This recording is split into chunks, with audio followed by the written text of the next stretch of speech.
Retour du grand direct et Sepp Blatter jugé par la FIFA. C'est une scène encore inimaginable il y a quelques mois, mais qui symbolise aujourd'hui la tornade qui traverse cet organisme qui gère le foot mondial. L'ex-président suspendu a été entendu pendant plusieurs heures par la commission d'éthique qui devrait lui infliger une suspension, peut-être même très lourde. Mais ce soir, Blatter, qui n'a rien dit en sortant de cet entretien, demande tout de même que cette suspension soit levée. Maël Benoliel.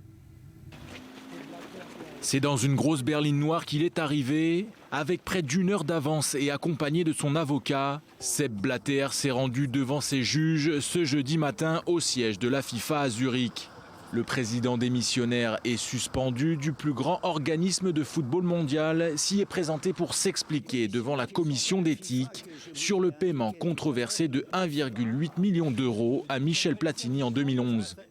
Les deux hommes risquent une radiation à vie. Mais à la différence du triple ballon d'or français qui a d'ores et déjà annoncé qu'il boycottera son audition prévue ce vendredi, le Suisse de 79 ans a choisi de se défendre, lui qui clame son innocence dans cette affaire depuis l'ouverture de procédures judiciaires à son encontre, mais aussi dans celle où il est soupçonné d'avoir signé un contrat de droit télé présumé déloyal envers la FIFA concernant les Coupes du Monde 2010 et 2014.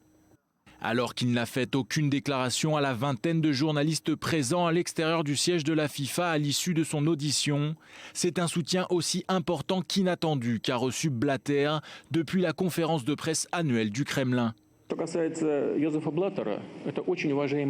Joseph Blatter est une des personnes les plus respectables. Il a fait un travail considérable pour le football mondial. Sa contribution est colossale dans le domaine humanitaire. Voilà la personne à qui il faut donner le prix Nobel de la paix. Lien de cause à effet ou pas, l'attribution de la Coupe du Monde à la Russie en 2018, également dans la ligne de mire de la justice suisse qui soupçonne des conditions d'attribution irrégulières. Blatter auditionné ce jeudi, Platini ce vendredi, ou plutôt ses avocats. La commission d'éthique de la FIFA rendra son verdict en début de semaine prochaine.